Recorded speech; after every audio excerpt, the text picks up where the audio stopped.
এই অপরাধীর আসলে 18 স্তরের নরকে নিক্ষিপ্ত হওয়ার কথা ছিল, কিন্তু ব্যতিক্রমীভাবে সে দেবদূত হয়ে স্বর্গে উড়ে গেল। আর সেই তথাকথিত দেবদূতই পরে দানবে পরিণত হয়ে 18 স্তরের নরকে পড়ে গেল। আসলে অপরাধীটি জীবিত অবস্থায় বড় ভুল করেছিল, কিন্তু মৃত্যুর পর সে নিজেকে সংশোধন করে অনেক ভালো কাজ করেছে। সে নিজের জীবন বৃত্তান্ত নিয়ে স্বর্গে ইন্টারভিউ দিতে আসে। স্বর্গের ইন্টারভিউয়ারকে দেখে অপরাধীটি খুবই নার্ভাস হয়ে পড়ে। ইন্টারভিউয়ার এক ঝটকায় তার কাগজপত্র নিয়ে পরিচয় যাচাই করতে শুরু করে। তারপর খুবই উদাসীনভাবে কাগজপত্র উল্টে পাল্টে দেখে। অপরাধীর চোখে মিনতির দৃষ্টি। সে চায় ইন্টারভিউয়ার যেন তাকে একবার সুযোগ দেয়। ইন্টারভিউয়ার সন্তুষ্ট হয়ে মাথা নাড়ল। অপরাধী খুব উত্তেজিত হয়ে পড়ল। ভেবেছিল সে বুঝি পাশ করে গেছে। এই মুহূর্তটির জন্য সে অনেক দিন ধরে অপেক্ষা করছিল, কিন্তু অপ্রত্যাশিতভাবে ইন্টারভিউয়ার তবুও তাকে অযোগ্য ঘোষণা করল। এতক্ষণ সে শুধু অপরাধীকে নিয়ে খেলছিল। এরপর ইন্টারভিউয়ার অপরাধীকে নরকে পাঠাতে চায়, কিন্তু তার আগে আরও একটু ঠাট্টা করার ইচ্ছে হলো। সে একদিকে ডোনাট খাচ্ছিল, অন্যদিকে স্বর্গের সিঁড়ি নিয়ন্ত্রণ করছিল। সিঁড়ি কখনো ওপরে যায়,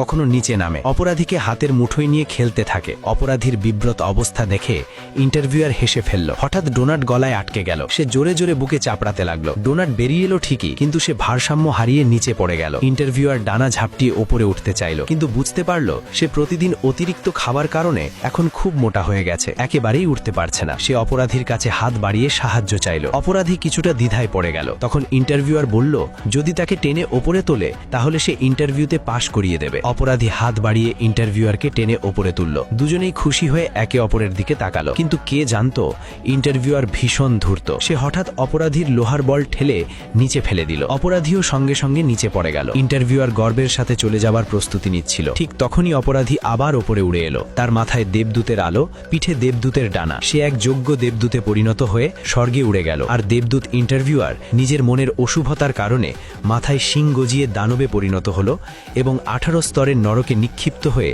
নিজের কৃতকর্মের ফল ভোগ করল। এখান পর্যন্ত দেখে আমি শুধু একটি কথাই বলতে চাই, ভীষণ তৃপ্তিকর। এটাই হলো ভালো কাজের ভালো ফল, মন্দ কাজের মন্দ ফল।